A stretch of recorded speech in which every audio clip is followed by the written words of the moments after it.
know where the treats at. Is this the passing of the torch, right?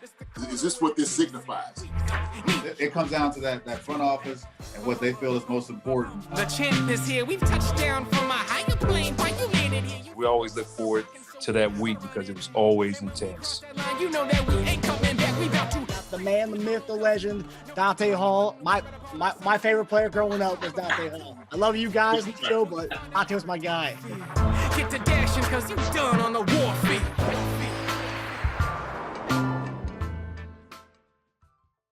This episode of Chief Concerns is brought to you by BetOnline.AG. And we're back and better than ever. A new web interface for the rest of the NBA season and more props, odds, and lines than ever before.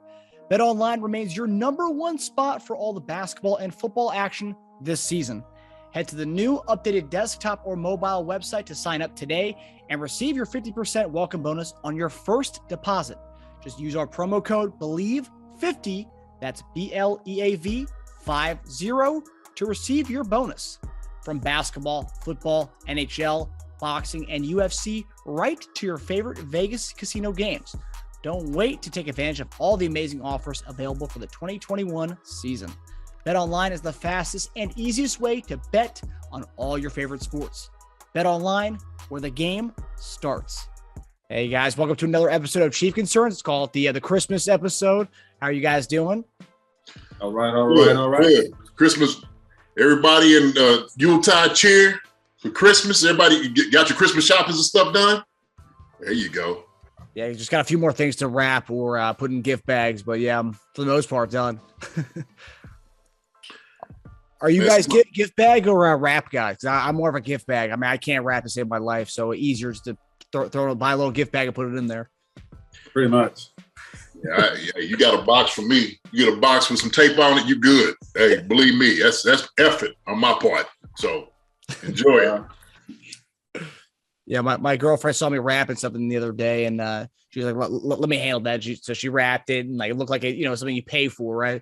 And then I was like, nah, I think I'm just gonna go with the gift bag for the rest of these. So I didn't defer to her anymore for the wrapping. Y'all don't live together, do you, Marcus? No, we don't, but we're pretty much always together since COVID all the time. So, but yeah. So when we kind of gathered up all our gifts together.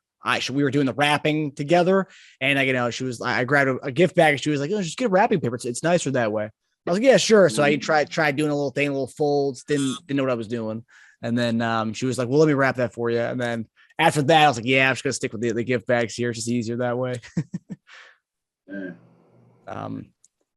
But I do want to make an announcement. So yesterday on our YouTube channel, we finally got to 1,000 subscribers. We're part of an elite group within the YouTube community. Now we're part of the YouTube partnership program. As any channel, once they get the 1K subscribers, that becomes an elite group of YouTube community. So okay, there we go. Yeah. I see your Chief Concerns. Well done, Marcus. Well done, Eric. Congrats, everybody. JD. Well done.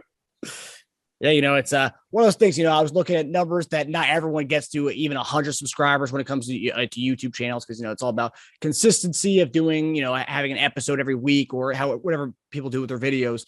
But we've been pretty consistent every week since we kind of launched the show. So big shout out to our followers too. Big shout out to Chiefs Nation. So absolutely, thank you guys. 100% appreciate you guys. Thank you. We'd like to get more people to come on the show. So if you'd like to come on the show, just let us know. We'll get you on.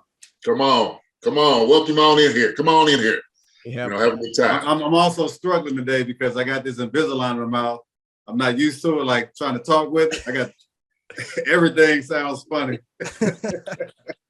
Well, I neither. I didn't either.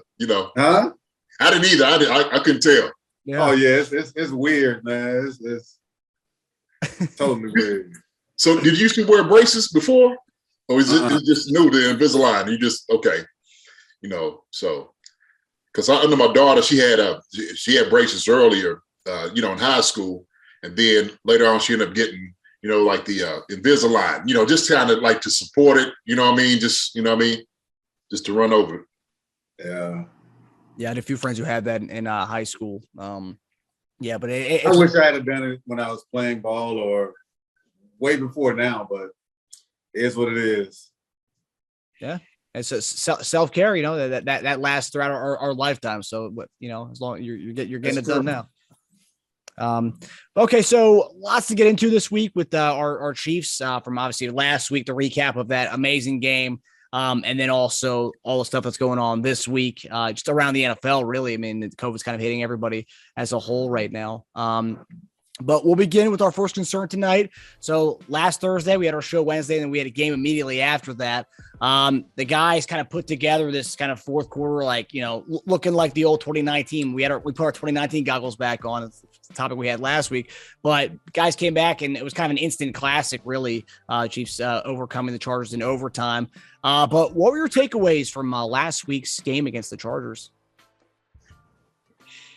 Well, I tell you what, takeaways. I think the guys have played phenomenal. Kind of coming back at the end, staying resilient. Especially up there. And you've seen a lot of guys just kind of, they kind of get in a situation that it was like, okay, now we kind of like in a shootout. What are we gonna do? And offensively, man, they end up stepping up toward the fourth quarter of the game. Defense-wise, man, keeping them, just holding them at bay on all the fourth down, going for it. I was looking on TV, they was talking about the stats, supported, the analysis, all those little, all those heads doing all the things, all the thinking, and, look, that ain't gonna work. Sometimes you can't measure the wheel. That's wheel right here in the heart. And then our defense came up, man, and they were stout and they were stellar. And they made the stops where they needed to, man. So hats off to the defense, man. So to me, it looked a lot like you said, kind of the goggles of 2019. These guys just kind of putting things together, didn't really get, out of sorts, didn't really see a lot of worry. And it was really promising on that part. But to me, I mean, that was kind of the takeaways I see, man. Just, offensively, they did what they needed to do fourth quarter. Patrick came in. Kelsey, man, making that last play. I mean, he played lights out, man. I never seen, I was just sitting over talking that on Twitter. I said, man, for the guy to catch the football, turn, on a dime, outmaneuver 3 or 4 guys, break tackles, and take it to the house, dude, I was like, man, that's phenomenal. I mean, that was a heck of a play.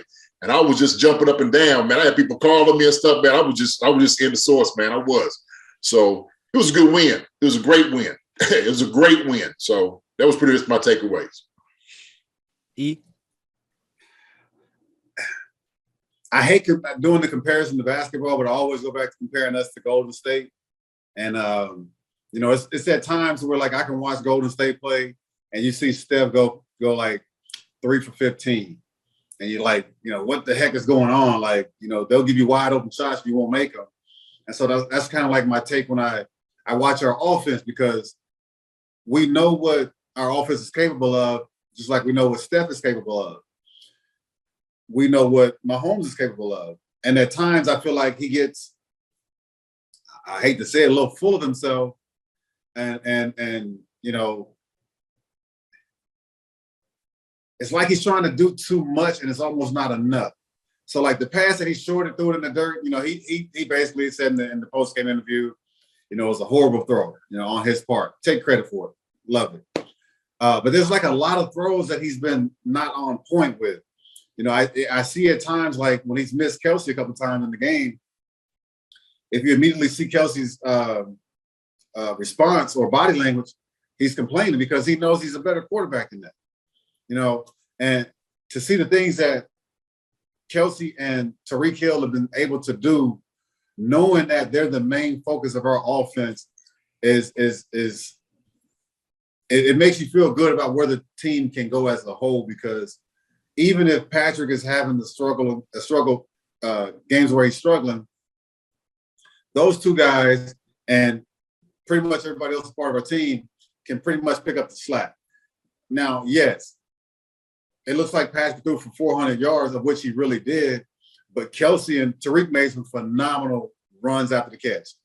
Kelsey had 2 really, really big plays, 2 big runs. And for a big guy to move like that, to be that elusive, and to have that kind of speed to get down the field to make the plays that he did is absolutely phenomenal.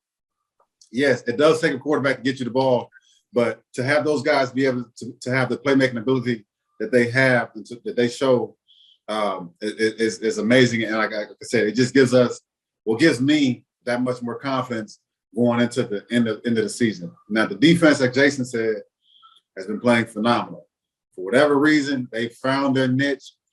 And right now, you have to take your hat off to Ingram for just being that change of force that we needed on a defense.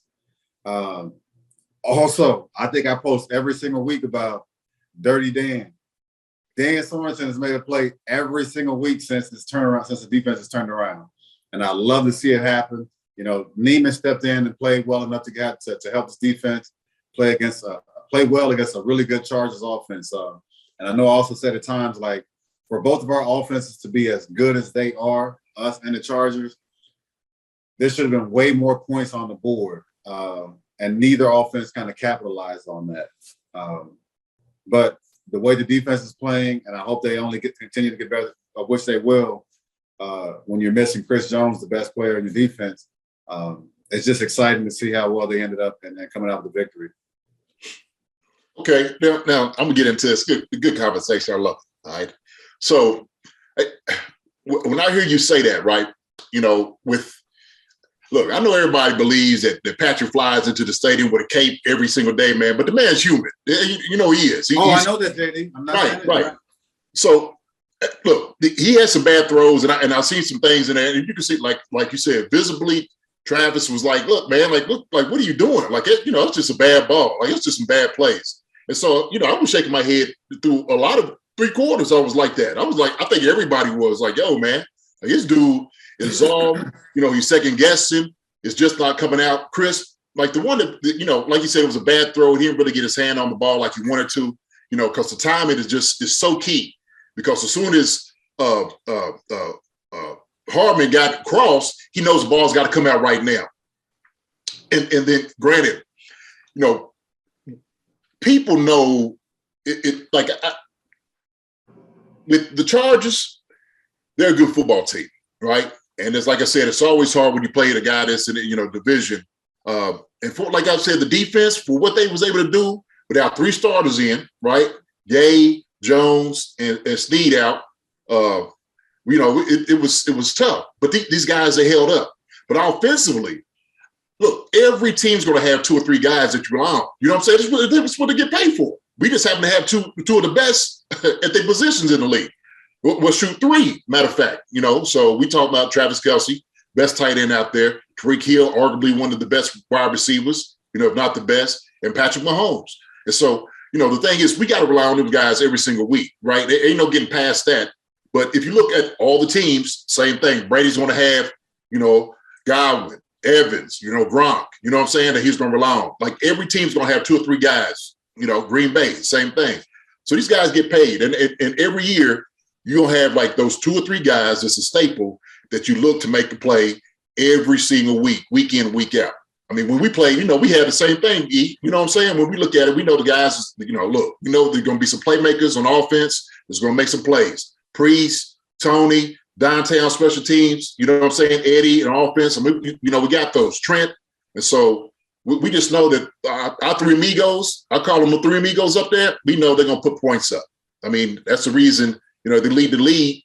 So Travis is what, 6 years straight, 6 years, 1,000-yard receiving yards for a tight end? That's man, come on. That's crazy. But the thing is, that's what we're paying for, right? I mean, you're expecting to perform like it every single week. So I'm asking you, let's see, okay? What do you grade? Okay, we grading people. What do you grade Patrick Mahomes' performance last week? What do you give it? I'm just going to give him a grade. I don't. So his stats don't really live up to his play, I don't think. I mean, Kelce has 199. Kelce had 2 really big runs out of that. Tariq has some big plays out of that too. Mm-hmm. And I think on the one, if he leads him out more, he's got a touchdown instead of the big play he had to make anyway. I agree. So it's not to. I don't want to sit here and just say I'm knocking Patrick. You know, that's my quarterback. For me, best quarterback in the league. Okay. I just think at times when our offense struggles, it's mostly because of him, because he's the leader of the offense. You know, at times, like I was telling you, he was leaving the pocket too early. You didn't think he was, of which every other sports program was saying, yeah, we think he's leaving the pocket too early. And it's probably because they wrong too. They was wrong. It was, JD. You didn't want to say that. He was. At that point in time, he was. Because the O-line wasn't really holding up all that well. There you go. Yes. There we go. Yeah. Okay, but he's still leaving the pocket too early, though. How you going to leave the pocket if the O-line ain't doing the job early? Come on now. Go ahead. But it's still, he was, at the time, he was leaving the pocket too early. You know, so we just, exactly, like you said, we've been in these positions before, so we know that, yeah, we're humans. We're not going to have every play perfect. We're not going to have every throw, every catch perfect. You know, just like when I sit there and I see Steph go 3 for 15, the greatest shooter of all time. Yeah, he's not going to make every shot.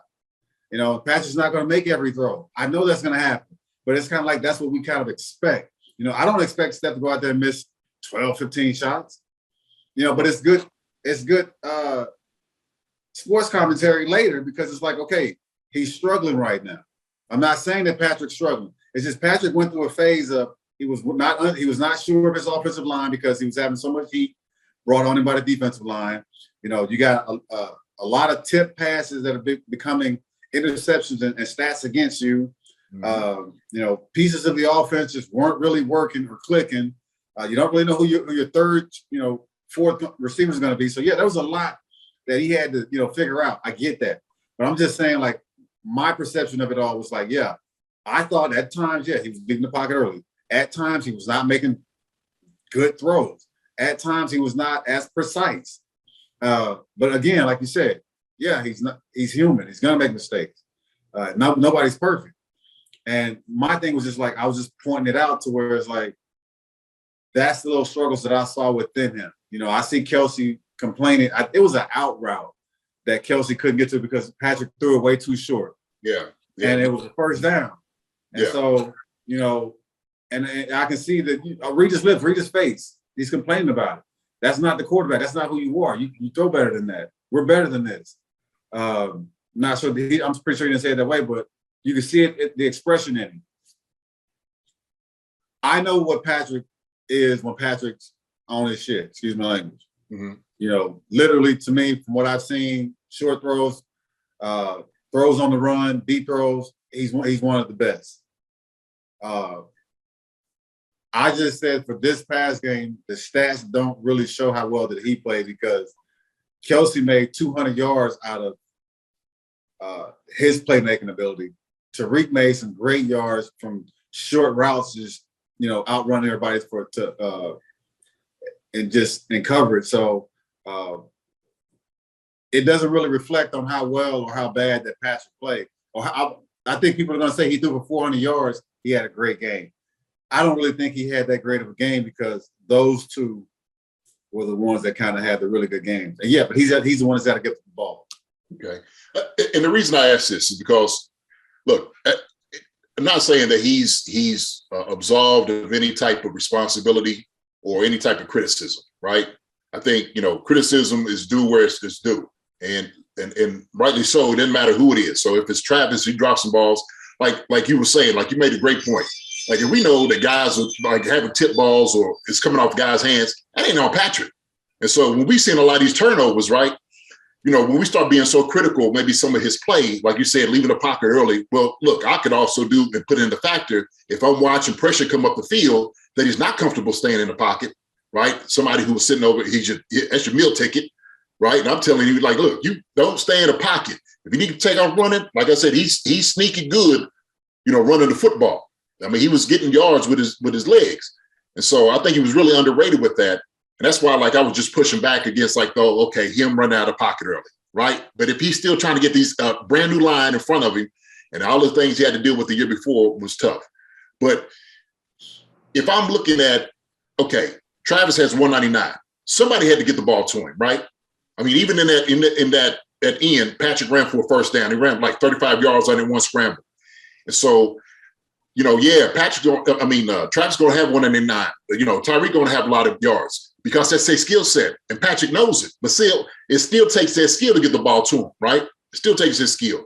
Now, I will agree with you on this, right? The first 3 quarters probably wasn't his best game by yet. I mean, this was probably one game. Clearly, he just wasn't on at all. I mean, he was just totally off. But then when I see, people just kind of being critical, it was just like when I hear all these commentators, they done figured him out, this and that, blah, blah, blah. I'm like, oh, man, who doesn't have problems? And if he has 410, and you know what? Sometimes the stats don't always tell the entire story. I get that because, we know at the end, teams might have garbage yards, right? Jared Goff might have a lot of yards because he threw at the end of the game because he had to throw. But him, fourth quarter, overtime is a guy that you need, right? That's the Pat that you want. So, you know what I'm saying? So, to me, like that first 3 quarters doesn't tell the whole story. But then at the end, it shows this is who this guy is, right? This is the best quarterback in the league. Still making plays, still going to first down, get the ball in overtime, and you score. So, I'm like, we got to give him credit too, as far as like, getting the ball to him, still sustaining the drive, going there and scoring. You know what I'm saying? I mean, it's still, difficulty of doing that. It's still tough, man. So that's the only reason, man. I think sometimes we get lost with the criticism of Patrick Mahomes because we hold him at a high standard all the time. Because if you don't throw for 400-something yards a game and have 4 touchdowns, then it's a bad game for him. And I think you just had to take in all the factors. And, sometimes all the haters, all the ones that are critical of him, I don't think they're fair in their analysis of him all the time. That's all I'm saying. So, yeah, I agree. I think the first 3 quarters and just in playing fantasy, if you look at the numbers, 13 going to the fourth quarter of that game, they ended up with the 43 in my fantasy league. But I will say a throw he's not getting enough credit for, which I thought was simply an awesome throw, was the 2-point conversion throw where he rolled right. And he's throwing the angle route back across his body to Hilaire in the front of the end zone. I thought that was the nasty throw. One that didn't get. I thought it was going to get a lot more cred on Twitter and on the sports shows. But the fourth quarter and beyond was just it looked like vintage Patrick, the Patrick we've all been waiting for, kind of. But I will say one more thing on that game. I know in hearing former players on different shows always talk about analytics, the analytics coaches kind of making fun of them. What were your guys' opinions on the Chargers going for at 6 or 5 or 6 fourth downs in that game where they could have taken the free points? What was your opinion on that? That's their team. They felt like for what they were faced with, they've already got a win on us. So if you're in that position and you can go up and get the touchdown, go for the touchdown instead of 3. That's just a confidence that they have about themselves. I can't be mad at them for doing it. I'm glad they did it, and we ended up coming up with the stops. Yeah, you know what? To me, first time when you see it that many times, and I know E probably feels this way. You trying on the defense, so that's almost disrespectful. I mean, seriously, fourth down, you just think that we those type of guys, and they did. They just thought like, look, you know what? Fourth down, we're going to be able to get it against this team, right? They don't have Chris Jones in, they don't have Gay in. So, fourth down should be easy for us. But I will say that is a confidence. I take the hat off to the coach because I heard him say, look, man, this is who I believe we got on this side. And vice versa. We was going on it with fourth down. I'll tell you every single time, go for it. All offenses, I don't care who you are, the confidence that you have, you think you can get it on fourth down. 4th and 1, 4th and inches. Absolutely. Go for it. No doubt about it. So I don't fault him at all. So let's just have a confidence in his quarterback and the guys around him. But sometimes as a defense, I would take it personal. Yeah. I also, another thing in watching that game, the 4th and 1 call or the ball that he threw in the dirt to Harbin. I feel like it's just one thing since Mahomes got that injury a couple of years ago on Thursday night against Denver. Like, are we ever going to do a QB sneak with him again, or is it just a phobia we had that we can't do that anymore? I mean, is that just kind of, are we just ruled out of QB sneaks because of that one play he had? I don't think you ever rule anything out. I mean, especially like, something on the line. I mean, you have to take it. You can't just like, well, look, the worst thing that's going to happen if we sneak the ball with him, right? Because one thing happened with him before. I think if you if you quantify, like, hey, you know what, we'll take it. Make sure somebody, is protecting from the back, not taking no unnecessary hits, like jumping over the pile. I think you practice that thing too, right? But I think, man, in that case, man, you got to try it. Sometimes, man, I had to be honest with you. If you're doing 4th and 1, I had to look at the coaches on what their play calling is. I like the play calling to Harmon on that 4th and 1 because it was open. I think the timing was good, but it was something that had to get out of his hands and go right now. But look, you had Burton, you got Hilaire, you got guys. I think you make that 1 yard. I think you do. Mm-hmm. But if you had to get into something at the end, Patrick doing a quarterback sneak, I think it's absolutely on the table. Yeah, because I don't know the exact numbers, but I feel like if at all we've run one QB sneak since that injury. You know what? Is that what y'all were just talking about? The quarterback sneak? Yeah, I don't think he's done one since. Yeah, he messaged me up. Yeah, so yeah, I don't know, man. I think if you need inches, shoot, go for it. Shoot, I don't think he's more brittle than Brady. They got Brady doing the 4th. You know what I mean? Shoot, so. Oh yeah, he's notorious for it though. But when you hurt your franchise quarterback trying to run a quarterback sneak, which should be one of the most simple plays you can run, is fall on the big guys. You come out with the injury like that, yeah, that causes panic, man. You don't risk that. I don't even know how he did it. It's crazy. Freak thing, man. That's what I'm saying. You can't think it's gonna happen all the time. It's one of those freak things, Freak play. But mentally for him though, it's like, Oh, I guarantee he's sitting there like, Coach, I can do it. Go ahead, give me it. I can do another yard. Coach, I can do it. I guarantee he's asking for it. They like, no. I don't care how much you call for it, how many times you ask for it. Look, we'll do the little sneaks and put people in different positions and formations and let them, sneak forward for the tight end or somebody, right? We'll let other people do it, not you. So. People are always wondering what the biggest knock on Patrick Mahomes is. Maybe the ability to not run QB sneak. Maybe that's his only knock that he has. Okay, so our next concern, moving to this week, obviously COVID, how that's impacted so many teams throughout the season already within the last week. So much so that we had to move 3 games to Monday and Tuesday. The Browns Raiders game, the Eagles Redskins, or Eagles Washington football team, and then the Rams and Seahawks game. Something the NFL said they were not going to do, but and this is might go into my question right now. Chiefs have Travis Kelce, Tyreek Hill, Chris Jones, Charvarius Ward, Nick Bolton, and Harrison Butker in the protocol. Just today, Willie Gay and Josh Gordon came back from being in the protocol. As of right now, the only person who's been ruled out for Sunday is Harrison Butker because he's not vaccinated. But everybody else is still in play because they have been vaccinated with the new protocols. As long as you're asymptomatic, you can play being positive. As far as I know, you can play being positive. So Butker's a valuable weapon for us. Yeah. But they signed a kicker out practice squad, right? So it shouldn't be that big of a deal. But you're telling me that guys can still be positive, right? So you even if you test and you test positive, if you're asymptomatic, still test positive, you can still play. Is that what you're saying? Is that what I'm understanding correctly?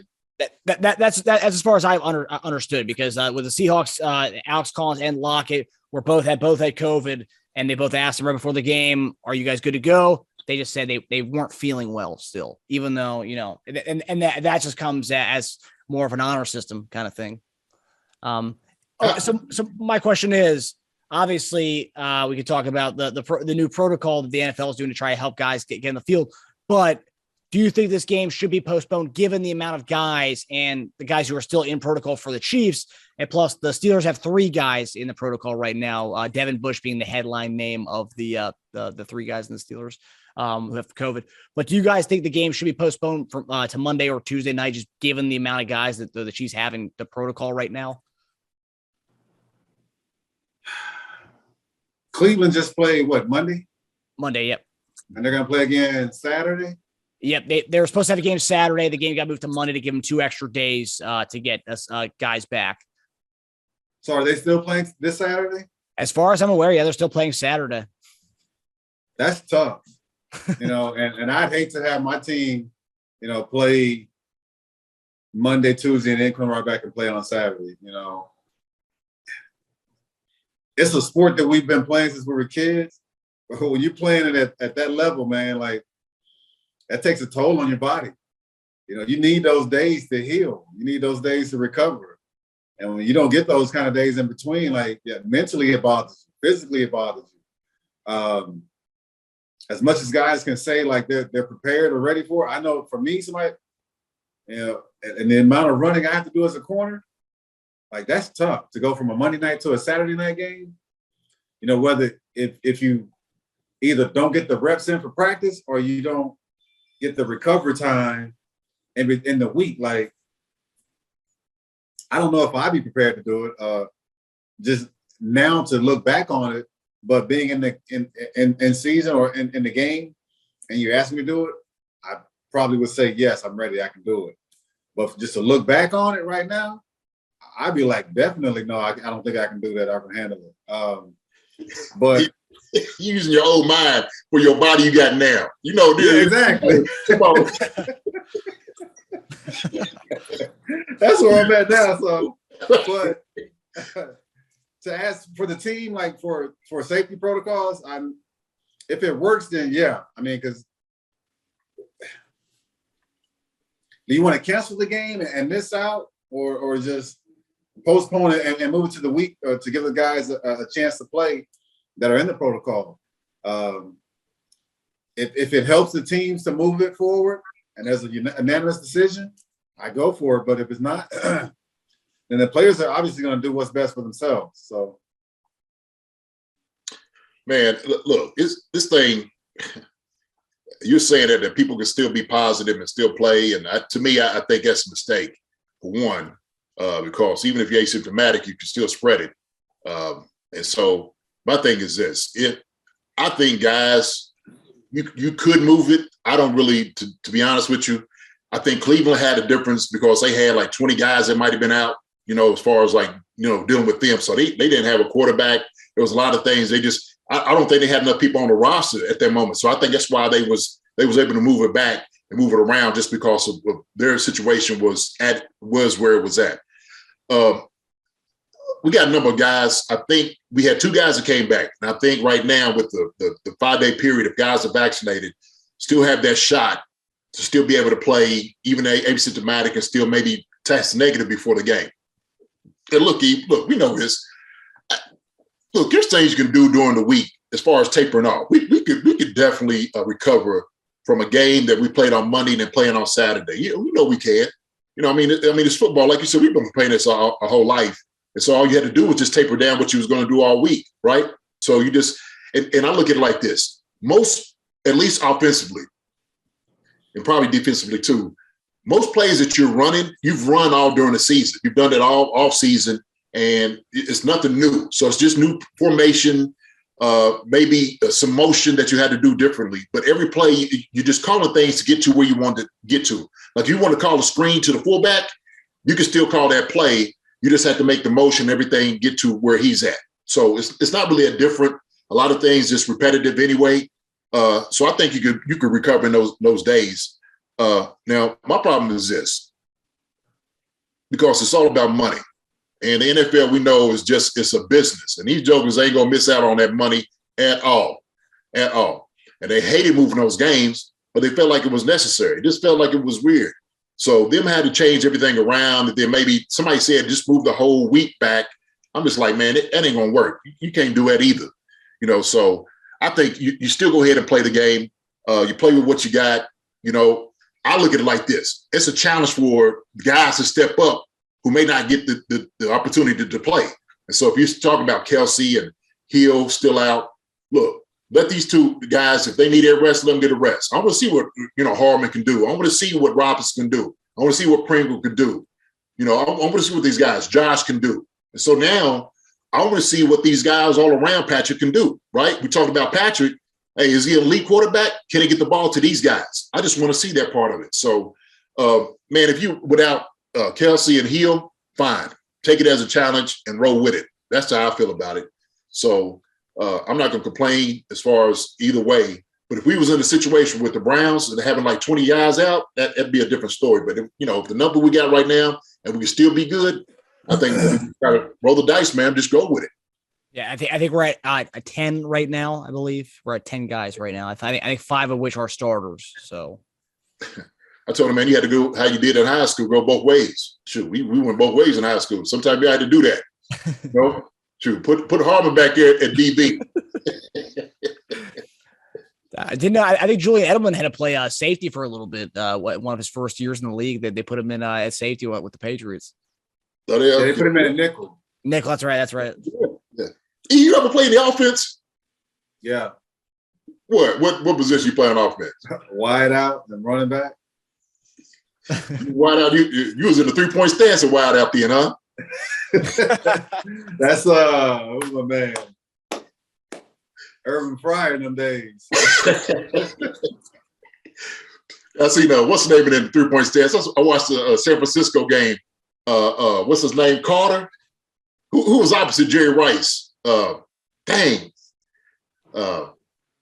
Jonathan something.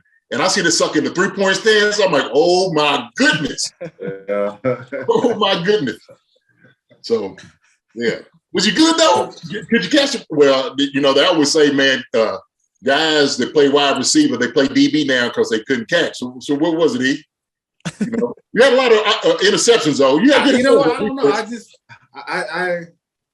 I was more of a deep ball threat. They throw it up there. I just go up and grab it over guys. Okay, I can see that. I couldn't run no really good routes, but I mean, I can go. I can get it deep though. You get it. Okay. Take the top off the defense. Yeah, that's it. I mean, you did have a lot of interceptions, so I'm sure your hands were money. I mean, I'm sure the hands were. I didn't have bricks for hands, so that's the thing. Like I could catch most things coming my way. The thing with E-Dub was that he was just taking some chances and looking back on plays where he probably shouldn't have. So, it happens. Was you on the hands team? Yep.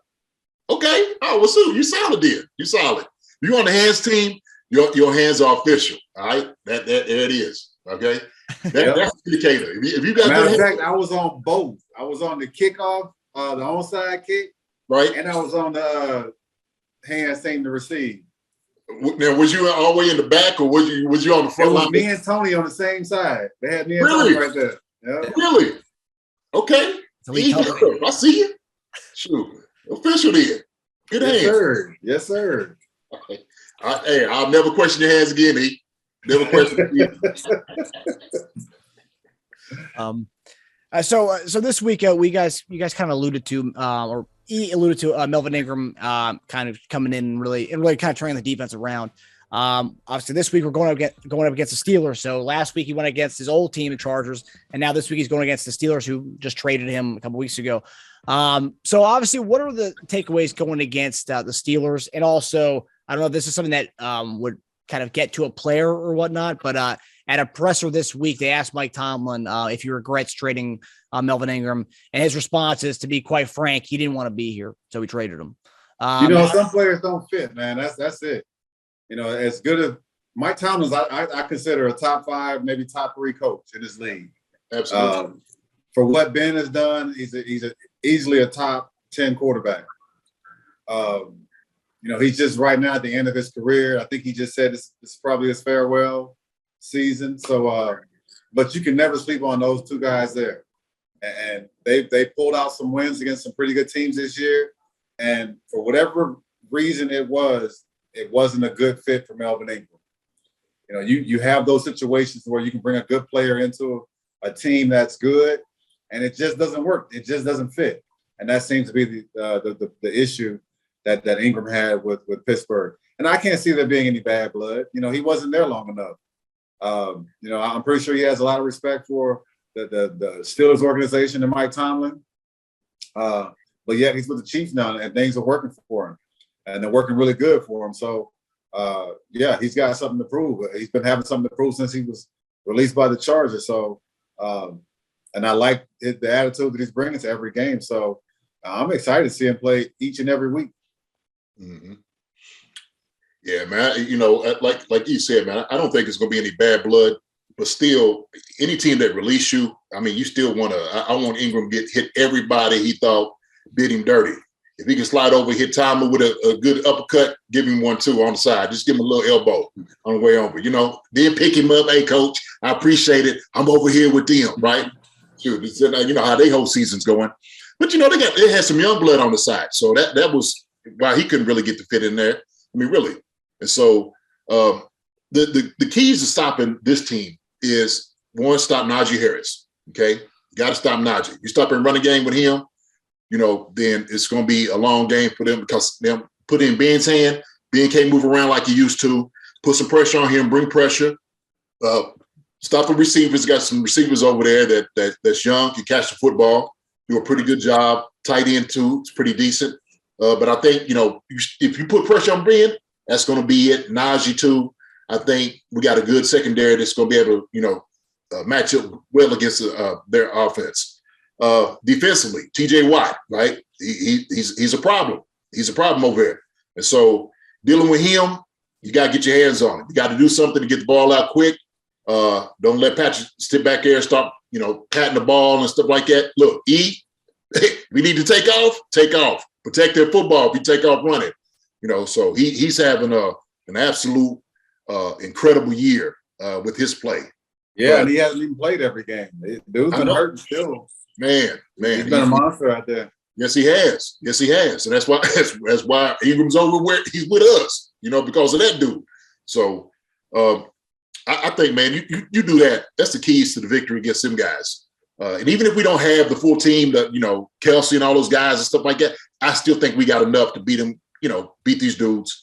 Really, I just think Pittsburgh ain't just who they used to be. They're just not. They're not the same team. And they're going to through a lot of bumps and bruises this season. Like you said, Ben, to me, I think, man, he's pretty much checked out. Every time you see him on the sideline, he looks disinterested and like, man, when is this thing going to be over? He's looking over, it's like, okay, it's game 14, 15. Like, let's get this thing popping. You know, let me go wave at the crowd to get up out of here and go get me a plus job on, you know, I don't know, ESPN or something. So, you know, or maybe go eat some donuts. But yeah, I think we'll get them. We'll get them. And I know on the show you've made some great predictions as far as Josh Gordon goes.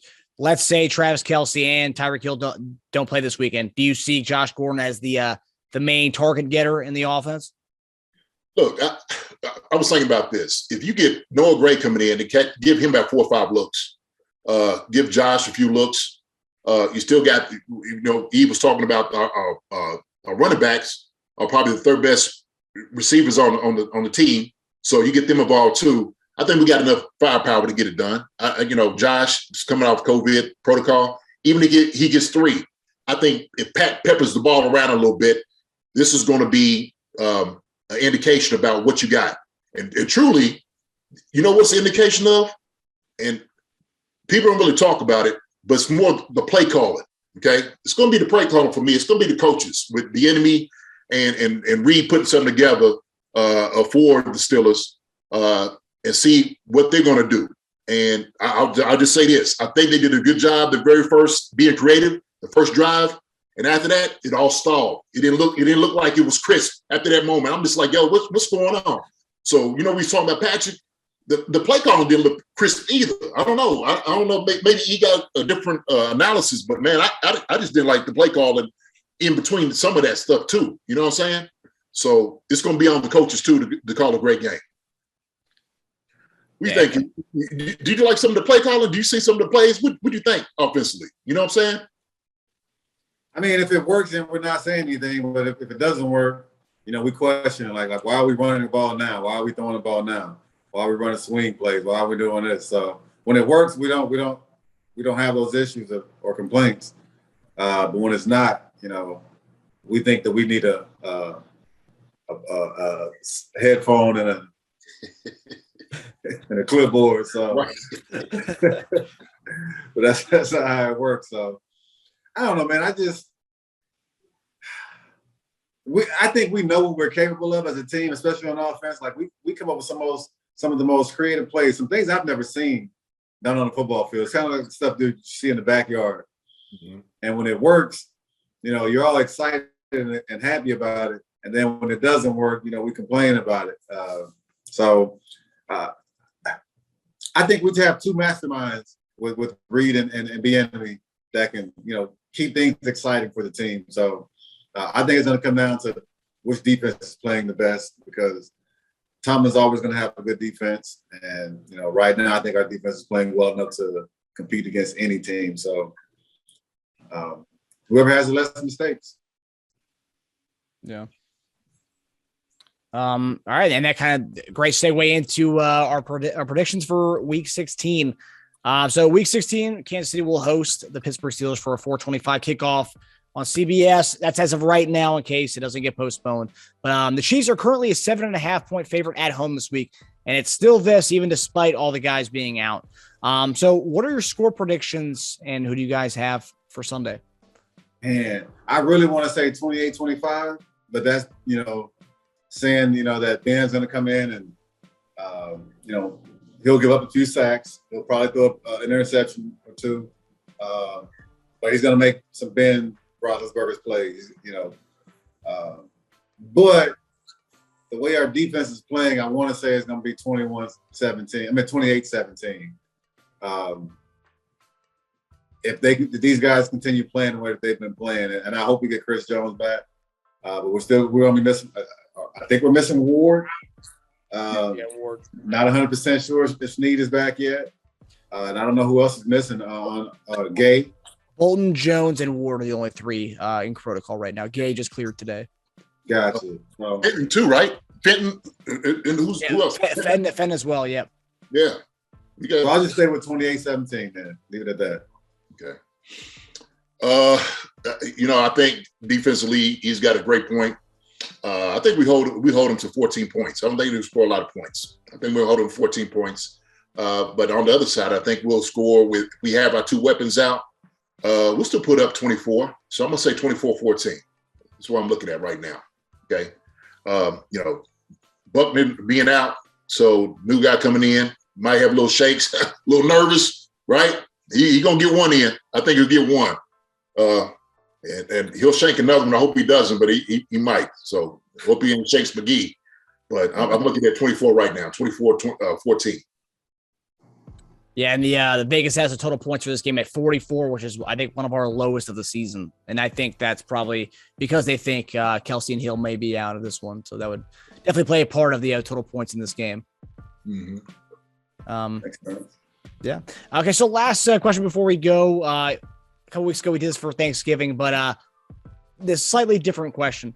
Now, and I kind of alluded to it that day, but do you guys differ at all on like the main course meals from Thanksgiving to Christmas in your homes, or do you guys kind of go same kind of main course meals for?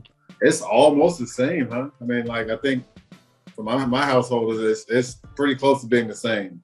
But we obviously know that Thanksgiving, turkey's being the main dish on the table, stuffing, dressing, whatever you want to call it, to go along with everything else. Christmas, and you're pretty much going to have everything that you have for Thanksgiving, minus turkey being the main dish. Right. Yeah, I'd agree with that. Substitutes ham over turkey. Is that what the?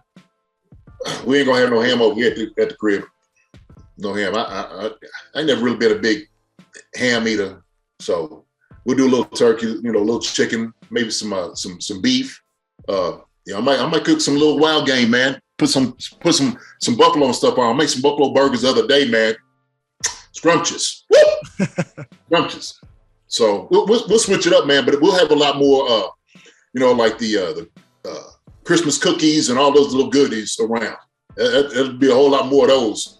Just sitting around the house, a lot more fruit and stuff. That was like one of our things, man. We used to always get like this tons of fruit for Christmas. Just nutcrackers, nuts all over the place. So that'll be it. But it'll be good. It'll be a nice little Christmas, man.